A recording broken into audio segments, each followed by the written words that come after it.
Hello दोस्तों, स्वागत है आप सभी का मेरे चैनल में। आज मैं आप सभी के लिए लेकर आया हूँ 100 बहुत ही महत्वपूर्ण प्रश्न जो कि बाल विकास एवं शिक्षण शास्त्र से संबंधित है। तो आप वीडियो को लास्ट तक ज़रूर देखिएगा क्योंकि ये सभी प्रश्न पिछले सभी एग्जामों में टेट और सीटेट में पूछे गए हैं।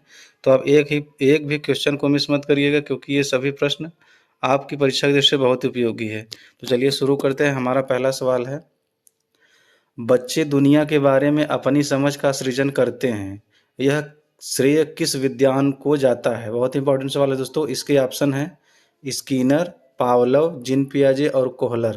तो दोस्तों यह कथन किसका है?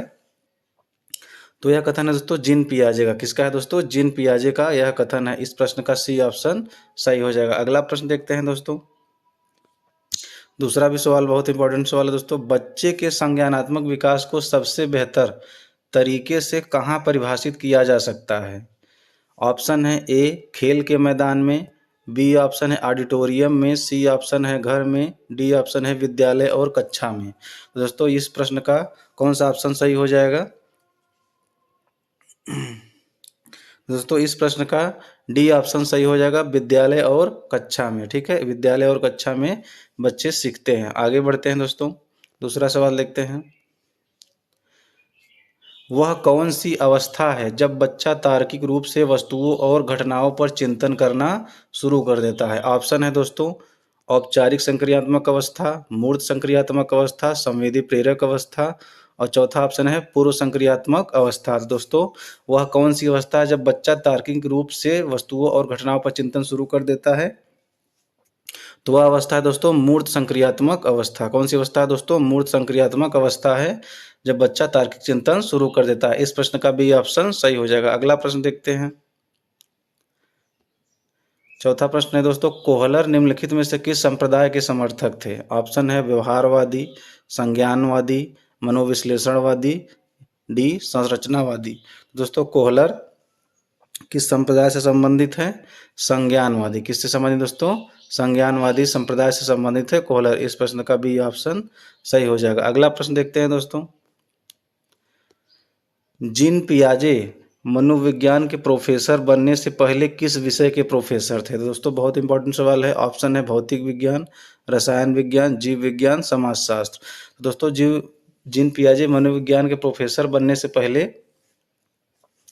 जीव विज्ञान के प्रोफेसर थे। किसके प्रोफेसर दोस्तों? जीव विज्ञान के प्रोफेसर थे जीन पियाजे। इस प्रश्न का सी ऑप्शन सही हो जाएगा। अगला प्रश्न देखते हैं। प्रश्न 6 है हमारा, जीन पियाजे ने अपने संज्ञानात्मक विकास के प्रयोग किस पर किए थे? तो दोस्तों संज्ञानात्मक विकास का प्रयोग किस पर किए थे? ऑप्शन है चूहों और बिल्लियों पर, चिंपैंजी पर, पड़ोस के बच्चों पर या अपनी 2 पुत्रियों और 1 पुत्र पर। तो दोस्तों किस पर किए थे वो? अपनी 2 पुत्रियों और 1 पुत्र पर किए थे अपना संज्ञानात्मक विकास का प्रयोग। इस प्रश्न का डी ऑप्शन सही हो जाएगा। अगला प्रश्न देखते हैं दोस्तों। 7वां सवाल है, प्रसिद्ध मनोवैज्ञानिक जीन पियाजे कहाँ के निवासी थे? तो दोस्तों जीन पियाजे कहाँ के निवासी थे? ऑप्शन है जर्मनी, अमेरिका, स्विट्जरलैंड और फ्रांस। तो दोस्तों जीन पियाजे कहाँ के निवासी थे? स्विट्जरलैंड के। कहाँ के निवासी दोस्तों? स्विट्जरलैंड के निवासी थे जीन पियाजे। इस प्रश्न का सी ऑप्शन सही हो जाएगा। अगला प्रश्न देखते हैं। 8वां सवाल है हमारा, जीन पियाजे किस विचारधारा के प्रमुख समर्थक माने जाते हैं? दोस्तों जीन पियाजे किस धारा के प्रमुख समर्थक माने जाते हैं? ऑप्शन है मानवतावादी विचारधारा, संज्ञानात्मक विचारधारा, व्यवहारवादी विचारधारा और अस्तित्ववादी विचारधारा। तो दोस्तों जीन पियाजे संज्ञानात्मक विचारधारा के प्रमुख समर्थक थे। ठीक है, इस प्रश्न का बी ऑप्शन सही हो जाएगा। अगला प्रश्न देखते हैं दोस्तों। क्रिया प्रसूत अनुबंध सिद्धांत के प्रतिपादक कौन है? तो दोस्तों क्रिया प्रसूत अनुबंध सिद्धांत के प्रतिपादक कौन है? ऑप्शन है स्किनर, थॉर्नडाइक, पावलोव और हल।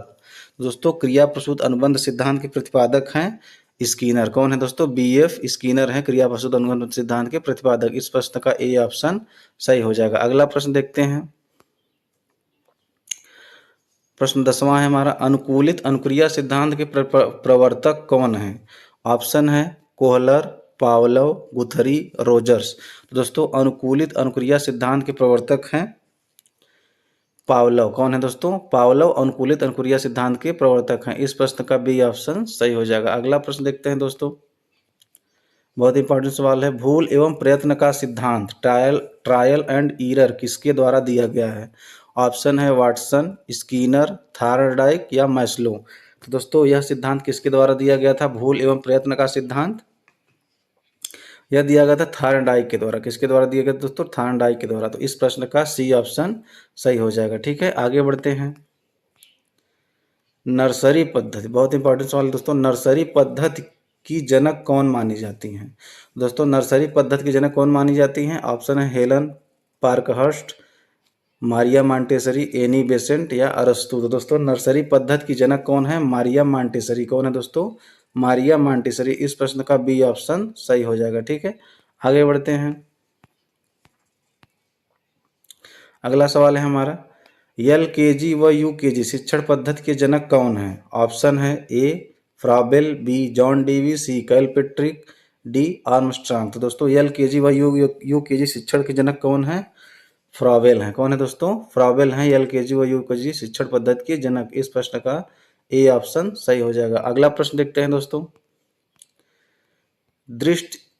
दृष्टिबाधितों के लिए ब्रेल लिपि का आविष्कार किसने किया था? दोस्तों ए ऑप्शन है Louis Braille, Robert Bush, William James या सिगमंड फ्रायड। दोस्तों लुइस ब्रेल थे, दृष्टिबाधितों के लिए ब्रेल लिपि का आविष्कार किया था। इस प्रश्न का ए ऑप्शन सही हो जाएगा। अगला प्रश्न देखते हैं।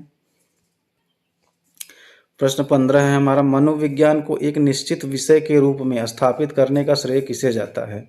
ऑप्शन है ए अरस्तु, मोम पोम्पोनाजी, विलियम जेम्स या वाटसन। तो दोस्तों मनोविज्ञान को एक निश्चित विषय के रूप में स्थापित करने का श्रेय जाता है विलियम जेम्स को। किसको जाता है दोस्तों? विलियम जेम्स को। इस प्रश्न का सी ऑप्शन सही हो जाएगा। अगला प्रश्न देखते हैं दोस्तों। प्रश्न 16 है हमारा, शिक्षा मनोविज्ञान की उत्पत्ति किस वर्ष मानी जाती है? दोस्तों शिक्षा मनोविज्ञान की उत्पत्ति किस वर्ष मानी जाती है? 1990 ईस्वी। कब मानी जाती है दोस्तों? 1990 ईस्वी में शिक्षा मनोविज्ञान की उत्पत्ति का वर्ष माना जाता है। ठीक है, इस प्रश्न का बी ऑप्शन सही हो जाएगा। अगला प्रश्न देखते हैं। 17 नंबर सवाल है हमारा, जन्म के समय एक सामान्य बालक का वजन लगभग कितना होता है? तो दोस्तों कितना होता है एक सामान्य बालक का जन्म के समय?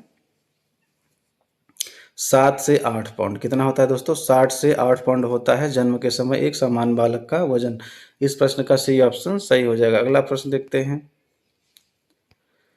प्रश्न नंबर 18 है हमारा, आधुनिक विज्ञान के अनुसार मनुष्य किस प्रजाति के अंतर्गत आता है? तो दोस्तों आधुनिक विज्ञान के अनुसार मनुष्य किस प्रजाति के अंतर्गत आता है? होमो सेम्पियस। किस प्रजाति के अंतर्गत आता है दोस्तों? होमो सेम्पियस प्रजाति के अंतर्गत आता है मानव। इस प्रश्न का बी ऑप्शन सही हो जाएगा। अगला प्रश्न देखते हैं।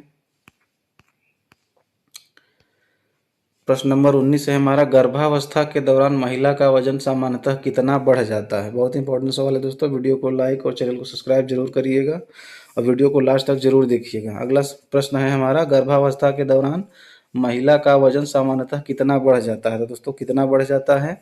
10 से 12 किग्रा। कितना बढ़ जाता है दोस्तों? 10 से 12 किग्रा महिला का वजन बढ़ जाता है। इस प्रश्न का सी ऑप्शन सही हो जाएगा। अगला प्रश्न देखते हैं। 20 नंबर सवाल है हमारा, पिंड अवस्था का समय काल कितना होता है? तो दोस्तों इस पिंड अवस्था का समय काल कितना होता है? 2 महीने 14 दिन। कितना दिन होता है दोस्तों पिंड काल का समय? 2 महीने 14 दिन। इस प्रश्न का बी ऑप्शन सही हो जाएगा। अगला प्रश्न देखते हैं दोस्तों। प्रश्न नंबर 21 है हमारा, डिम्बा अवस्था कितने दिनों की होती है? दोस्तों डिम्बा अवस्था बहुत ही इंपॉर्टेंट सवाल है दोस्तों। वीडियो को लास्ट तक जरूर देखिएगा। डिम्बा अवस्था कितने दिनों तक होती है? तो दोस्तों डिम्बा अवस्था कितने दिनों तक होती है? 14 दिनों तक होती है। कितने दिन तक दोस्तों? 14 दिनों तक होती है डिम्बा अवस्था। अगला प्रश्न है दोस्तों, मनुष्य में प्रश्न नंबर 22 है हमारा, मनुष्य में लिंग का निर्धारण गुणसूत्रों का कौन सा जोड़ा करता है? दोस्तों लिंग निर्धारण कौन सा गुणसूत्र करता है? 21वां जोड़ा। कौन सा जोड़ा करता है? 21वां जोड़ा करता है लिंग निर्धारण। ठीक है, इस प्रश्न का बी ऑप्शन सही हो जाएगा। अगला प्रश्न देखते हैं हमारा, बहुत ही इंपॉर्टेंट सवाल है दोस्तों। वीडियो को लाइक और चैनल को सब्सक्राइब जरूर करिएगा। प्रश्न नंबर 23 है हमारा, मनुष्य की शारीरिक संरचना कुल कितने जोड़ों गुणसूत्रों में होती है? दोस्तों मनुष्य की शारीरिक संरचना कुल कुल 23 जोड़े में होती है। कितने जोड़े में दोस्तों? कुल 23 जोड़े में होती है मनुष्य की शारीरिक संरचना। इस प्रश्न का सी ऑप्शन सही हो जाएगा। अगला प्रश्न देखते हैं, बहुत इंपॉर्टेंट सवाल दोस्तों। प्रश्न नंबर 24 है हमारा, किशोरावस्था पूर्ण होने तक मुख में दांतों की कुल संख्या कितनी हो जाती है? तो दोस्तों किशोरावस्था पूर्ण होने तक मुख में दांतों की कुल संख्या कितनी हो जाती है? 32 हो जाती है। कितनी हो जाती है दोस्तों? 32। इस प्रश्न का डी ऑप्शन सही हो जाएगा। अगला प्रश्न देखते हैं दोस्तों, बहुत इंपॉर्टेंट सवाल है दोस्तों। 25 नंबर, मानव के अस्थायी दांतों की संख्या कितनी होती है? तो दोस्तों मानव के अस्थायी दांतों की संख्या होती है 28। कितनी होती है दोस्तों? अस्थायी संख्या 28 होती है मानव दांतों की संख्या। इस प्रश्न का सी ऑप्शन सही हो जाएगा। अगला प्रश्न देखते हैं, प्रश्न नंबर 26 है हमारा, शिक्षा के मौलिक अधिकार संविधान के किस अनुच्छेद में जोड़े गए हैं? तो दोस्तों शिक्षा के मौलिक अधिकार संविधान के किस अनुच्छेद में जोड़े गए हैं? अनुच्छेद 21A में। किस में जोड़े गए हैं दोस्तों? अनुच्छेद 21A में जोड़े गए हैं शिक्षा के मौलिक अधिकार। इस प्रश्न का बी ऑप्शन सही हो जाएगा। अगला प्रश्न देखते हैं, प्रश्न नंबर 27 है हमारा, आरटीई अधिनियम के तहत कितने वर्ष के बच्चों को निःशुल्क शिक्षा का प्रावधान है? तो दोस्तों कितने वर्ष के बच्चों तक निःशुल्क सुविधा प्रावधान है? 6 से 14 वर्ष तक। कितने वर्ष तक दोस्तों? 6 से 14 वर्ष तक। इस प्रश्न का बी ऑप्शन सही हो जाएगा। अगला प्रश्न देखते हैं, प्रश्न नंबर 28 है हमारा, भारत में शिक्षा का अधिकार अधिनियम आरटीई प्रभावी रूप से कब लागू हुआ था? दोस्तों आरटीई प्रभावी रूप से कब लागू हुआ था? 1 अप्रैल 2010 से। कब से लागू हुआ था दोस्तों? 1 अप्रैल 2010 से लागू हुआ था आरटीई। ठीक है, इस प्रश्न का सी ऑप्शन सही हो जाएगा। अगला प्रश्न देखते हैं, प्रश्न नंबर 29 है हमारा, शिक्षा का अधिकार अधिनियम आरटीई एक्ट किस वर्ष बना था? दोस्तों किस वर्ष यह बना था? 2009 में। कब बना था दोस्तों? 2009 में। इस प्रश्न का बी ऑप्शन सही हो जाएगा। अगला प्रश्न देखते हैं दोस्तों, प्रश्न नंबर 30 है हमारा, शिक्षा मनोविज्ञान की पहली प्रामाणिक पुस्तक थॉर्नडाइक द्वारा कब लिखी गई थी? तो दोस्तों थॉर्नडाइक द्वारा यह पुस्तक कब लिखी गई थी? यह पुस्तक लिखी गई दोस्तों 1903 में। कब लिखी गई थी? 1903 में। इस प्रश्न का सी ऑप्शन सही हो जाएगा। अगला प्रश्न है दोस्तों, 31 नंबर सवाल है, 31वीं शताब्दी में मनोविज्ञान को मुख्य रूप से किसका विज्ञान माना गया था? तो दोस्तों 20वीं शताब्दी में मनोविज्ञान को मुख्य रूप से व्यवहार का विज्ञान माना गया था। ठीक है, इस प्रश्न का डी ऑप्शन सही हो जाएगा। अगला प्रश्न देखते हैं, प्रश्न नंबर 32 है हमारा, 18वीं शताब्दी के दौरान मनोविज्ञान को किस रूप में परिभाषित किया गया था? तो दोस्तों 18वीं शताब्दी के दौरान मनोविज्ञान को चेतना का विज्ञान के रूप में परिभाषित किया गया था। किस विज्ञान के रूप में दोस्तों? चेतना का विज्ञान के रूप में परिभाषित किया गया था। इस प्रश्न का बी ऑप्शन सही हो जाएगा। अगला प्रश्न देखते हैं दोस्तों, प्रश्न नंबर 33 है दोस्तों, बहुत ही इंपॉर्टेंट सवाल है, 17वीं शताब्दी में मनोविज्ञान को मन का विज्ञान किसने कहा था? तो दोस्तों मन का विज्ञान किसने कहा था? पोम्पोनाजी ने। किसने कहा था दोस्तों? पोम्पोनाजी ने 17वीं शताब्दी में मनोविज्ञान को मन का विज्ञान कहा था। इस प्रश्न का बी ऑप्शन सही हो जाएगा। अगला प्रश्न देखते हैं दोस्तों, प्रश्न नंबर 34 है हमारा, मनोविज्ञान को आत्मा का विज्ञान मानने वाले प्रमुख दार्शनिक कौन थे? तो दोस्तों मनोविज्ञान को आत्मा का विज्ञान मानने वाले प्रमुख दार्शनिक थे अरस्तु। कौन थे दोस्तों? अरस्तु आत्मा का विज्ञान मानने वाले दार्शनिक थे। इस प्रश्न का ए ऑप्शन सही हो जाएगा। अगला प्रश्न देखते हैं, प्रश्न नंबर 35 है हमारा, प्राचीन काल शुरुआत में मनोविज्ञान का शाब्दिक अर्थ क्या था?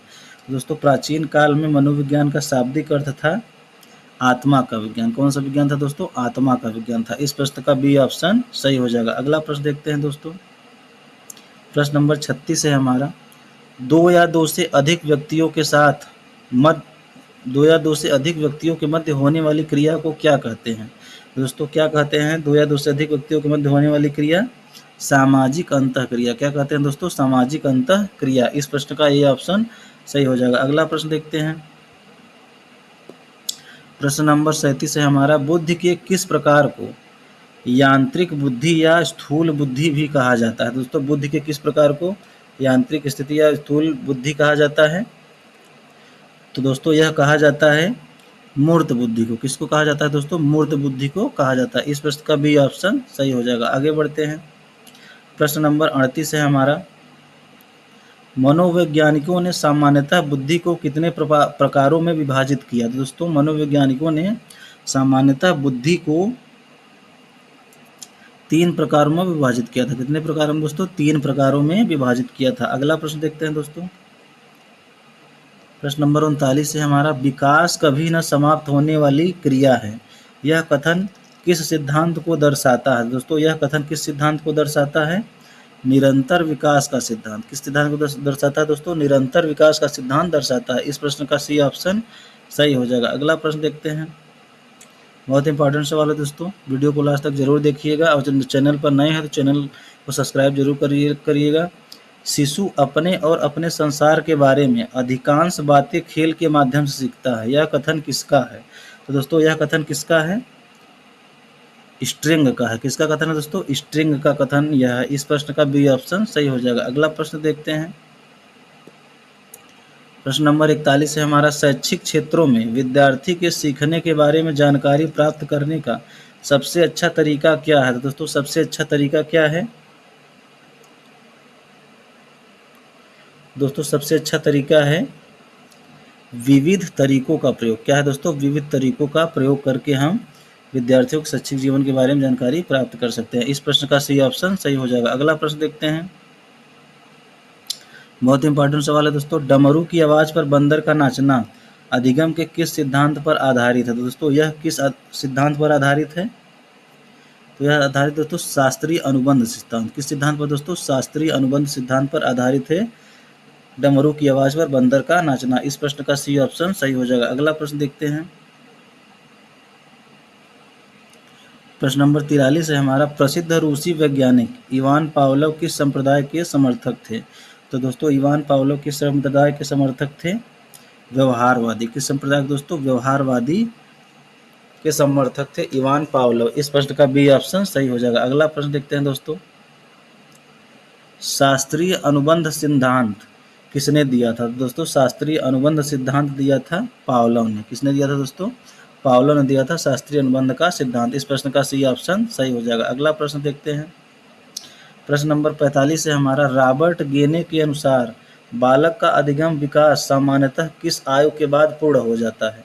दोस्तों बालक का अधिगम विकास सामान्यतः किस आयु के बाद पूर्ण हो जाता है? 12 वर्ष की आयु के बाद बालक का विकास पूर्ण हो जाता है। इस प्रश्न का सी ऑप्शन सही हो जाएगा। अगला प्रश्न देखते हैं। प्रश्न नंबर 46 है हमारा, रॉबर्ट गेने द्वारा बताए गए अधिगम सोपानिकी का सबसे उच्चतम स्तर कौन सा है? तो दोस्तों सबसे उच्चतम स्तर कौन सा है? समस्या समाधान अधिगम। कौन सा है दोस्तों? समस्या समाधान अधिगम। इस प्रश्न का सी ऑप्शन सही हो जाएगा। अगला प्रश्न देखते हैं दोस्तों। रॉबर्ट गेने के अधिगम सोपानिकी का सबसे निम्न स्तर शुरुआती स्तर क्या है? तो दोस्तों रॉबर्ट गेने का सबसे निम्न स्तर कौन सा है? तो उनका निम्न स्तर है दोस्तों संकेत अधिगम। कौन सा अधिगम दोस्तों? संकेत अधिगम सबसे निम्न स्तर का है। इस प्रश्न का बी ऑप्शन सही हो जाएगा। अगला प्रश्न देखते हैं। प्रश्न नंबर 48 है हमारा, रॉबर्ट गेने ने अधिगम की प्रक्रिया को कितने सोपानों या भागों में बांटा है? दोस्तों कितने सोपानों में बांटा है? 8 भागों में बांटा है रॉबर्ट गेने ने अधिगम की प्रक्रिया को। इस प्रश्न का सी ऑप्शन सही हो जाएगा। अगला प्रश्न देखते हैं दोस्तों। 49 नंबर प्रश्न है हमारा, रॉबर्ट गेने किस मनोवैज्ञानिक विचारधारा से संबंध रखते थे? तो दोस्तों रॉबर्ट गेने संज्ञानवादी मनोवैज्ञानिक विचारधारा से संबंध रखते थे। इस प्रश्न का ए ऑप्शन सही हो जाएगा। ठीक है, इसी के साथ हमारे दोस्तों लास्ट प्रश्न है 50वां, अधिगम का श्रेणी क्रम सिद्धांत किसके द्वारा दिया गया? दोस्तों अधिगम का श्रेणी क्रम सिद्धांत किसके द्वारा दिया गया था? रॉबर्ट गेने के द्वारा। किसके द्वारा दिया गया था दोस्तों? रॉबर्ट गेने के द्वारा दिया गया था अधिगम का श्रेणी क्रम सिद्धांत। इस प्रश्न का बी ऑप्शन सही हो जाएगा। इसी के साथ मैं दोस्तों अपनी वीडियो को समाप्त करता हूं। अगर ये सभी प्रश्न आपको अच्छे लगे हों तो वीडियो को लाइक और चैनल को सब्सक्राइब जरूर करिएगा। आपका बहुत बहुत धन्यवाद। आपका दिन शुभ हो।